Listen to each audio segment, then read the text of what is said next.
Mae hi'n bwrw glaw yn Aberarthur. Mae bryniau Morgannwg wedi difflannu yn y pellter. Mae Siôn, Mary Jane a Jim yn sefyll yn y parc ger coed y brenin. Mae nhw'n moyn gwybod pwy sydd yn y coed. Mae nhw'n moyn gwybod os taw Dafydd yw e. Mae'r heddlu yn mobman, ond dyn nhw ddim yn fodlon dweud dim byd. Mae Mary Jane yn mynd at un o'r heddweithion. Mae hi bron â chrio. Mae rhaid iddi hi wybod pwy sydd yn y coed. Esgusodwch fi, ond dwi ar bigau draen. Ych chi'n gweld, mae'n bosib taw fy ngŵr sydd yn y coed. Mae'n flin 'da fi, madam, ond dwi ddim yn gallu dweud dim byd. Mae Mary Jane yn llyffain. Mae hi'n tynnu llun allan o'i bag. Llun o Dafydd a hi yn eistedd ar fainc yn y parc. Mae nhw'n gwenu. Mae Carl yn gorwedd ar y glaswellt. Mae Mary Jane yn dangos y llun i'r heddwas. Dyna pwy sydd yn y coed, ond we. Dyna fy ngŵr, Dafydd. Dyn ni'n newydd briodi. Mae'n flin 'da fi, ond dwi ddim wedi gweld y corff. Dim ond gwasg bach ydw i. Yr unig beth dwi'n gwybod amdano fe yw beth mae e'n gwisgo. Dillad od iawn am Aberarthur. Mae Mary Jane yn edrych yn syn. Beth ydych chi'n meddwl, dillad od? Pa ddillad? Wel, dim ond trowsus a chrys T, ych chi'n gweld. Dim cot, dim siwmper, dim ond trowsus a chrys T. Chrys T gyda changaroo arno fe.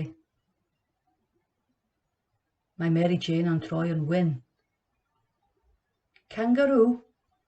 Ond dyna beth oedd Dafydd yn gwisgo yn y gwesty.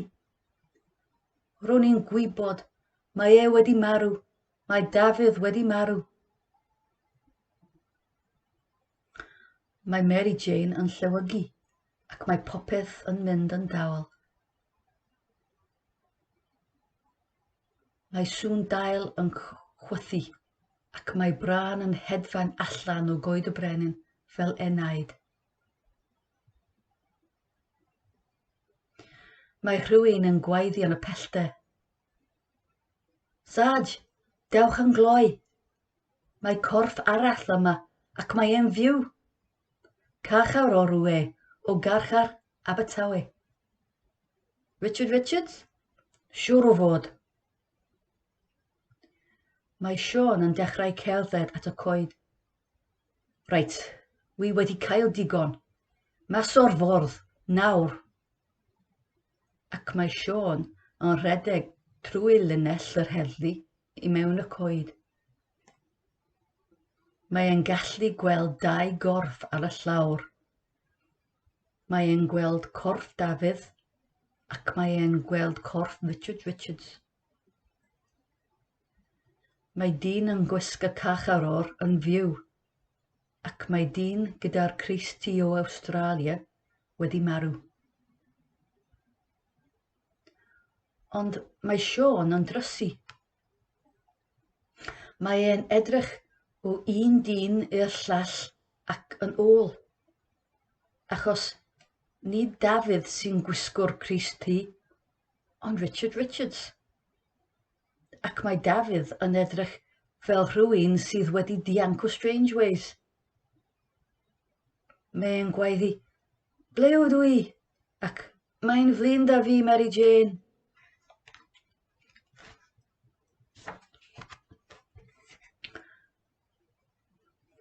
Mae Dafydd yn eistedd yn ei gadair smooth. Mae gwydraid o Jack Daniels yn ei law. Mae e wedi tanio ei bib ac mae e'n edrych ar fflamau tân.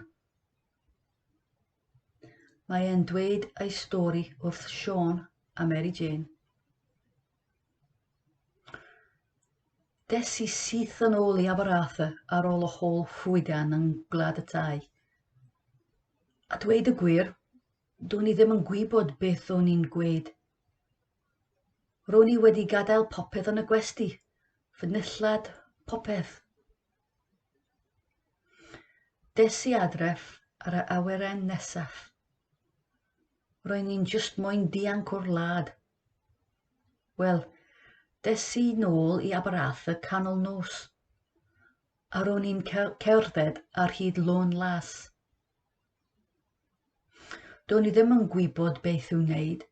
Do'n I ddim isio wynebu Siôn. Do'n I ddim yn gwybod ble I fynd. Yn sydyn, daeth dyn allan o'r tywyllwch.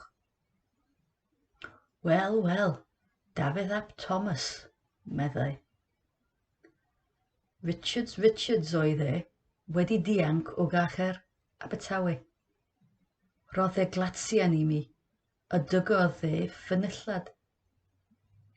Ro'n i'n meddwl mod i'n mynd I farw. Ond wedyn, aeth pethau waith bydd. Daeth Mabel Richards ar hyd y ffordd yn gyrru fel y jawl. Roedd ei char yn llawn cathod yn sgrechian.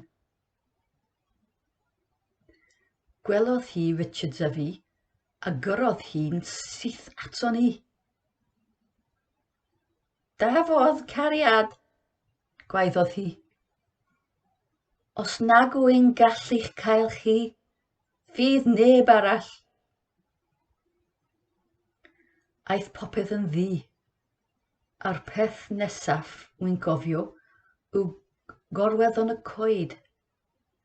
Mae rhaid bod Mabel Watkins wedi symed y ddau ohonon ni. Mae Mary Jane yn codi ac yn rhoi ei law ar ben Dafydd. Mae popeth yn iawn nawr, cariad. Ydyn ni ddim yn mynd I gwympo mas eto. Gwnaeth I ginio I chi nawr, torth gynnau. Ac mae hi'n mynd I mewn i'r gegin yn chwibanu. Torth gynnau.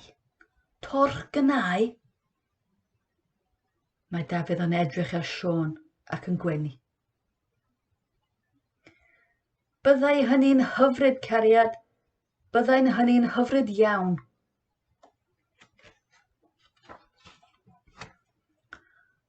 Allan yn y nos, mae'r lleiad yn disglerio. Mae Goody Hoo yn canu yn y coed. A rhywle yn y pellter, mae hen fenyw chwerw yn gyrru i'r tywyllwch fel y jawl.